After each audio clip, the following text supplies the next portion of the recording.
This is the discussion on the border, on the southern border of the United States, and Ukraine, Israel, and Taiwan are just part of the piece of legislation that is being discussed. So, I keep saying, and I will repeat it once again, and we mean it when we say it, pessimists do not win wars. You have to be optimists. You have to find solutions instead of pouring ash on your head and saying that this is it, it's done. No, you have to move on and fix problems. If there are 10 problems, you have to fix all of them, but you have to move on. And we're pretty confident that we will be able to do it. With respect to those discussions on the Hill holding up the current aid package, and the following package is very unclear at this point. How concerned are you? And I'm talking about in the US, obviously. Well, in the world we live, I think the best strategy is to cross bridges when we come to them. So we have now approached one bridge and trying to cross it, which is this package. When we approach the next one, then we will be working on that. And frankly, I do not know when we will reach that bridge, but 2024 seems to be certain, and we understand the timeline of developments, but I doubt any capital in the world has a clear vision for 2025. Foreign Secretary Cameron, what's your sense of whether Ukraine will receive the military support it needs to turn the tide in its favour this year? I think it will, and I just take an incredibly clear view about this. Putin's invasion of Ukraine provides the challenge of our generation. This is the most naked example of one state illegally invading another, a full member of the United Nations, a country that should have its independence, its sovereignty, and its borders. And if you look at the allies that back Ukraine, and back Ukraine not just with money and diplomatic support, but also with weapons, our GDPs combined are 25 times the size of the Russian GDP. We just got to make our support count to help the Ukrainians in their brave struggle. And I'd also challenge a bit the sort of current narrative. I mean, if you sort of zoom out and look at the big picture here, this has been a catastrophic disaster for Putin. I mean, since the start of the war, he has lost half of the land that he took. He's had 300,000 casualties. He's been cut off and sanctioned by a good part of the free world, and those sanctions can only get tougher. And yes, of course, things have become quite stuck on land, but on sea, on the Black Sea, he's faced another catastrophe where over 20% of his navy has been sunk by a country, Ukraine, that only has a very small navy. And we talk about the support we need to give to Ukraine, and rightly we do, but also it's worth saying that with the Black Sea open, not thanks to the munificence of Putin or the action of the UN, but the Black Sea open because of the action the Ukrainians have taken, they're exporting again, ships are sailing again, grain is leaving their ports again. And so I take a different view, look at the big picture. And actually Ukraine has done well, is doing well, and our job is to support Ukraine through this winter, where again, I think Russia is failing in terms of their attacks. Missile after missile has been shot down effectively, to help Ukraine through this winter and to set up a system so that Ukraine can prevail in what will clearly be a longer war, but where there's no doubt in my mind the West actually has the ability to support and to effect the right outcome. You've called for the seizure of some $350 billion of frozen Russian assets to fund the war effort. Can you legally justify that move? I know there's a big discussion about that at present. And is this an admission that the current sanctions regime on Russia has quite frankly failed to change Moscow's calculations? The way to think about it is we've already frozen those assets. The question is, what should we do next? And I think there's a legal argument, a moral argument, and a political argument. The legal argument, the lawyers will give their advice about the right way this can be done, but there's growing legal support for the idea that there is a way of using these resources. I think the moral argument is quite straightforward, which is that at the end of the day, Russia is going to have to pay reparations for its illegal invasion. So why not spend some of the money now rather than wait till the war is over and have all the legal wrangling about reparations? So I think the moral argument is strong. The political argument about, well, what are the consequences? Does this change the way people see the way financial centres operate? And all of those political arguments. On those, I would say, look, when Putin launched this illegal invasion, the world changed. And we have to change with it and recognise we are in a more dangerous, uncertain and difficult world, and so we should be prepared to do some innovative thinking about how we use these resources to help Ukraine. So I'm certainly working very hard on that. I think the rest of the G7 are. I think we're going to make some progress. As well as that, let's use all the sanctions regimes we have to hit the Russian individuals responsible with travel bans, asset freezes, all the other sanctions that you can do. One of the things Britain's doing is making sure we don't just announce the sanctions, but we actually check that they're not being bypassed in other countries. And I'm going to be encouraging every other European and Western and leader that's here and foreign minister that's here to make sure they're doing the same thing.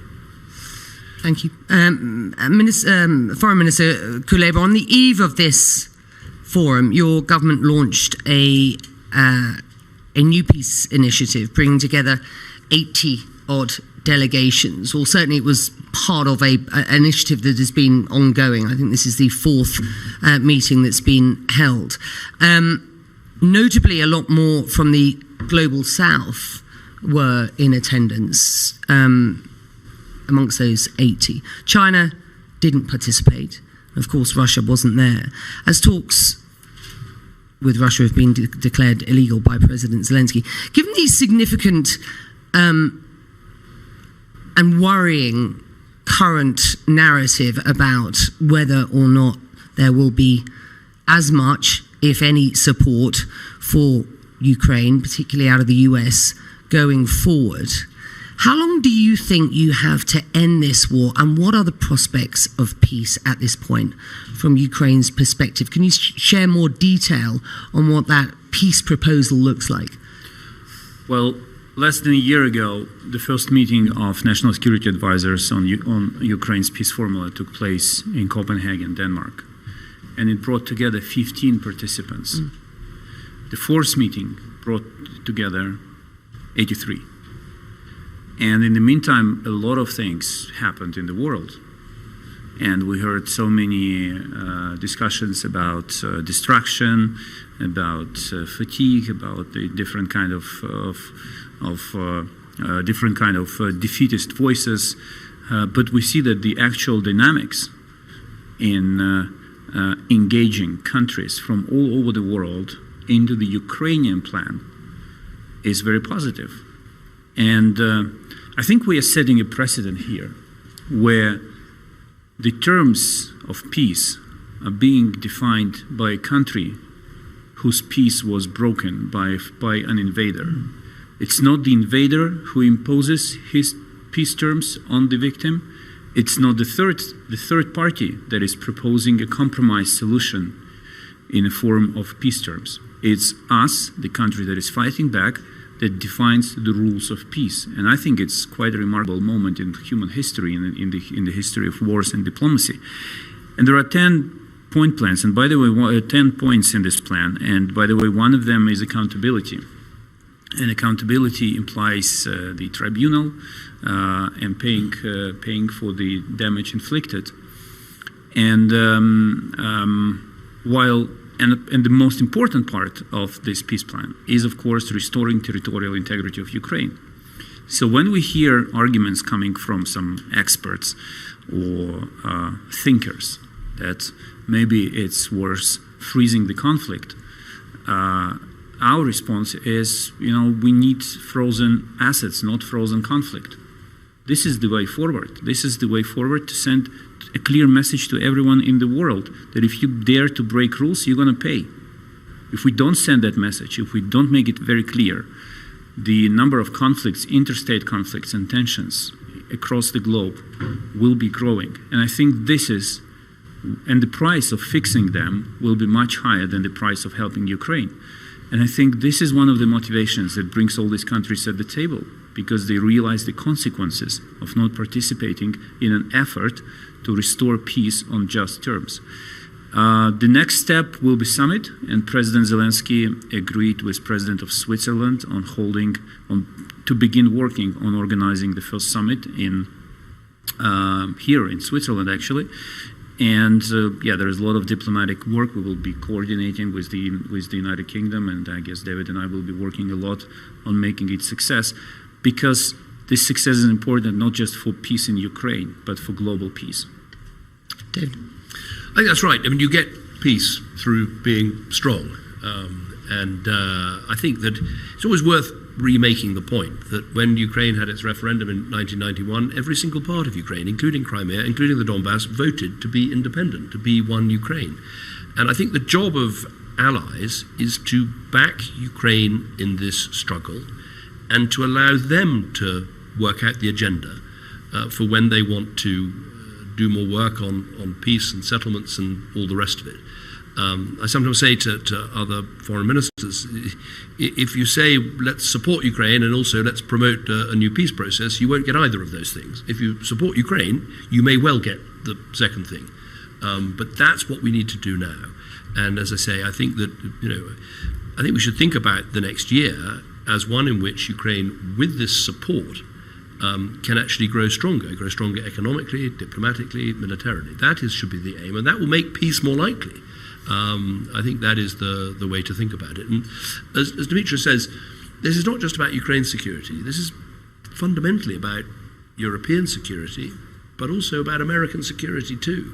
I mean, history demonstrates to us that if you appease an aggressor in Europe, the aggressor comes back for more. And when the aggressor comes back for more, the price you eventually pay in your own troops and in the cost to your own country, the price gets higher and higher. And I think that's the argument we need to make in the United States. Obviously, they've got some big political arguments taking place there. But fundamentally, there is a majority in Congress for this support. We just need to find it and make sure it votes for it. Which brings me to my next question, Foreign Minister Kuleba. Your president concedes that one of the things that splits support for Ukraine in the US is elections, and the fact that in Ukraine elections, certainly presidential elections, are unlikely. Does that worry you that voices on the hard right in the US are trying to tie further support to what they see as the need to show that this is a democratic process in action? Are you confident that you will still be around as well, should there be a vote ultimately, governmental and presidential? It's always remarkable to hear far-right caring for democracy, especially in a foreign country. But I think the good news is that they seem to have run out of arguments if they resort to this one.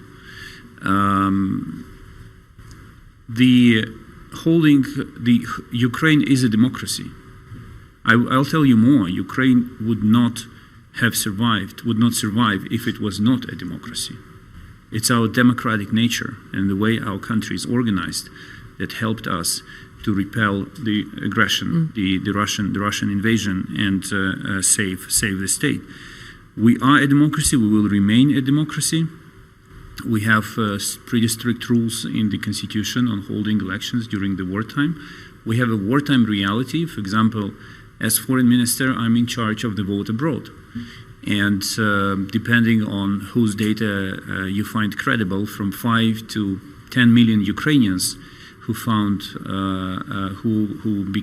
became refugees abroad will have to vote. It's technically, at this point, it's just technically impossible to organize a proper vote for them and let them express their will. But the whole discussion must end at one simple point. We are committed, deeply committed, to remaining a democratic country, a part of the democratic world, because what we fight for is actually democracy itself. No elections this year? Well, I'm not the one who's making decisions. I will if I have to go and vote, I will. If I have to organize the vote under the circumstances I described, I will organize them. But I asked all countries with huge Ukrainian communities about the legal and technical framework for organizing elections, and some responses came were that we can organize a vote only on the premises of our diplomatic mission.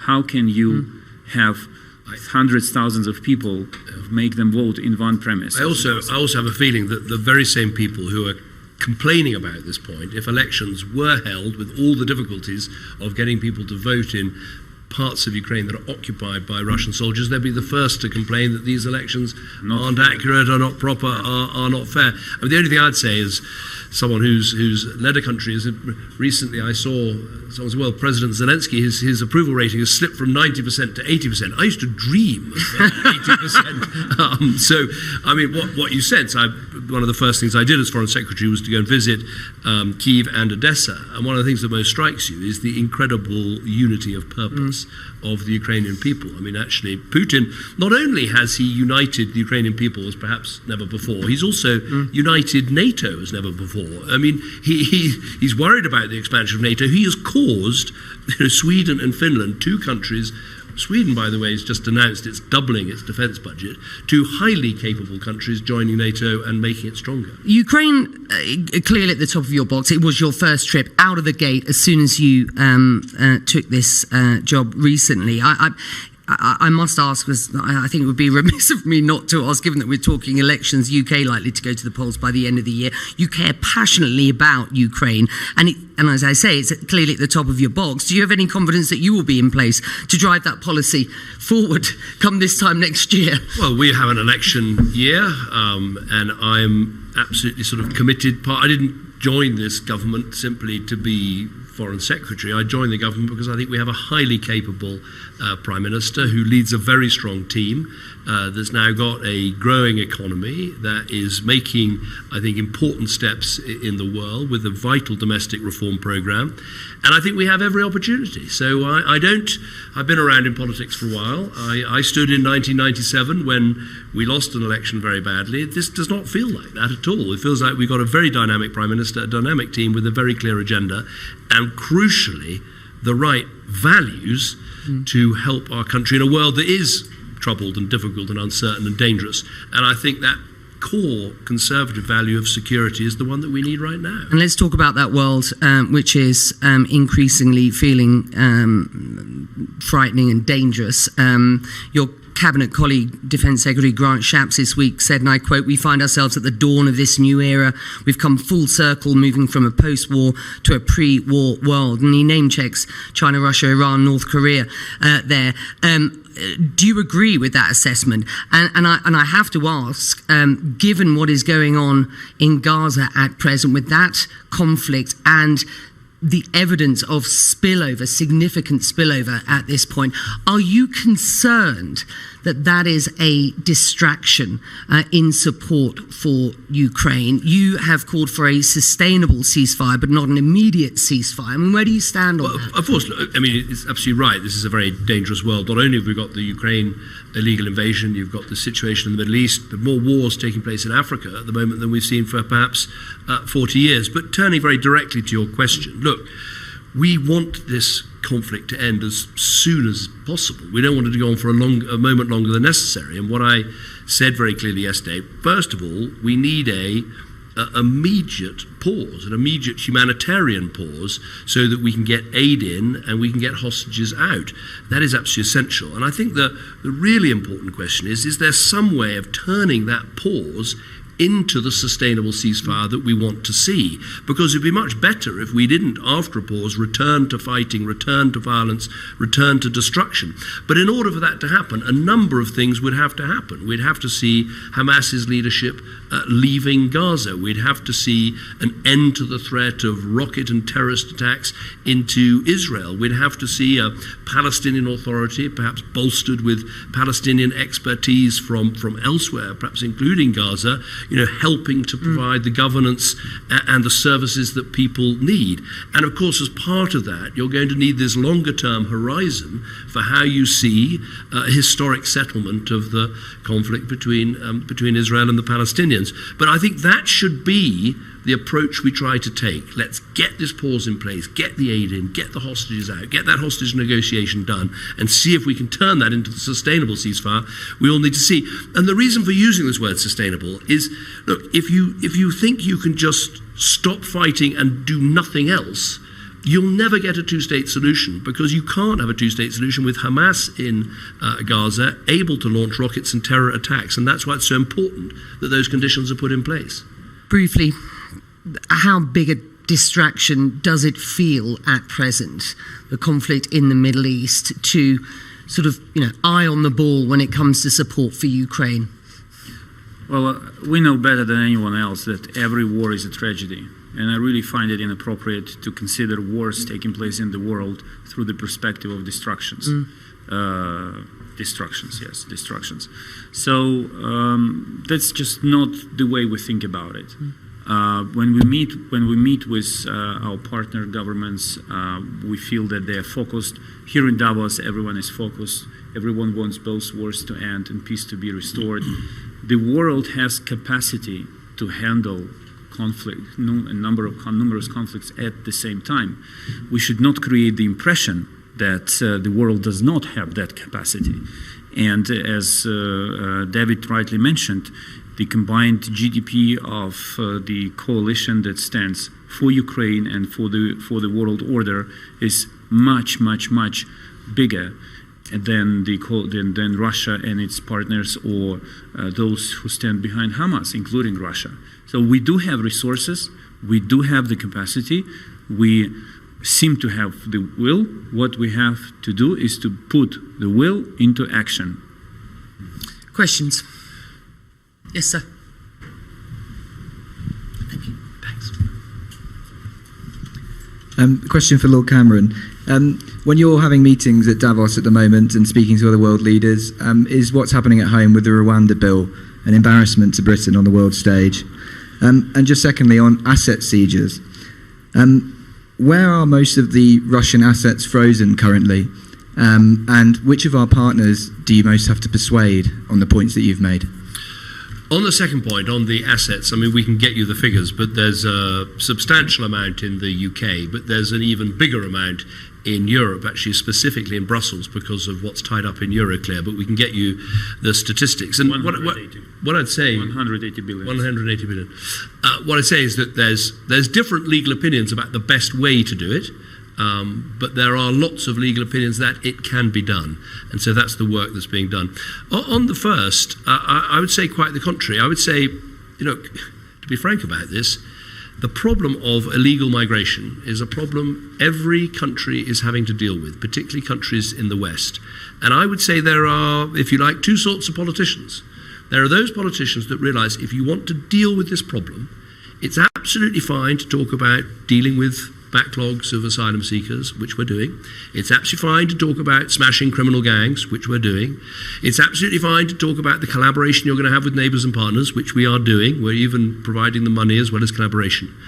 But unless you're prepared to do something that stops this trade in human beings, that means that if you take a boat from one perfectly safe country, France, to another perfectly safe country, Britain, unless you're prepared to say that if you take that boat, you won't be able to stay in the country, unless you're prepared to do the innovative thinking, the out-of-the-box thinking, then you are a politician that has got nothing to say about solving this problem. And I would say that what Rishi Sunak and what the government is doing is, yes, it's quite unorthodox in some ways, but it's necessary to do this out-of-the-box thinking to break the model of this appalling people smuggling, which is not just something that totally undermines the migration system in the UK.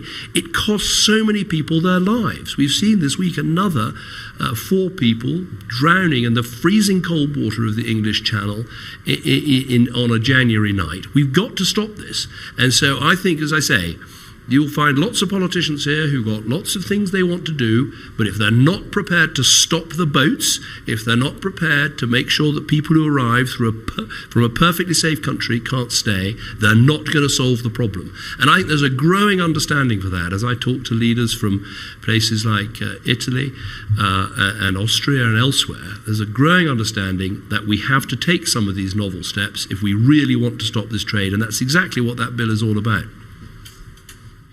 Yes, sir.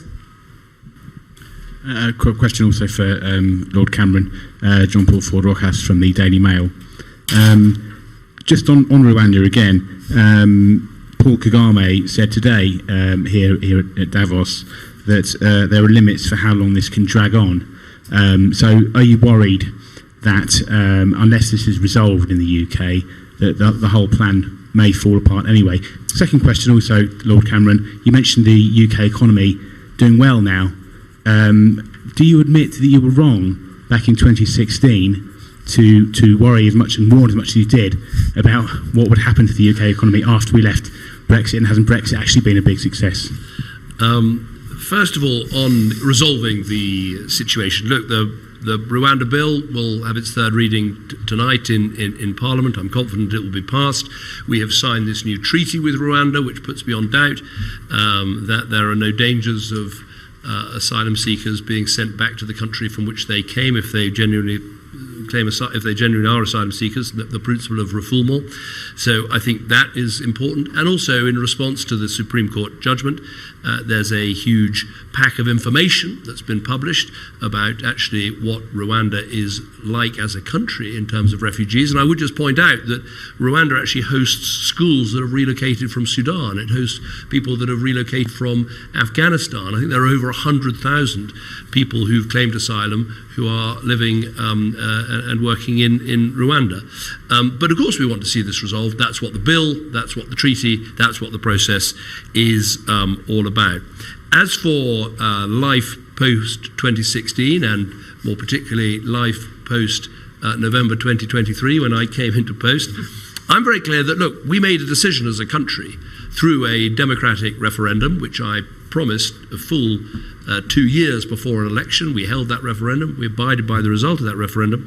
I've often said this, that the country's made its choice, and our job now is to make that choice work. And I think what we're demonstrating is that Britain is a country that is perfectly capable of making a relationship work where we are friends and neighbours and partners to the EU, and we can make a success of that. And I think actually our engagement with Ukraine is a classic example of this. I was delighted when in Ukraine that Britain was described really as the number one partner, and we do that in partnership with EU countries. But it's a good example, as it were, of how we are small enough to be nimble in our help for Ukraine and how we've got out in front of others and really done things that have helped. But we're also big enough to matter. You know, we are the 5th or 6th largest economy in the world. We have some of the finest defence forces in the world, one of the best diplomatic networks in the world, one of the biggest aid budgets in the world, which I'm responsible for. And we make those things count in our relationship with countries like Ukraine and in the way we work with the EU. Foreign Secretary David Cameron and Foreign Minister Kuleba, thank you very much indeed for joining us. Thank you. Thank you. Thanks.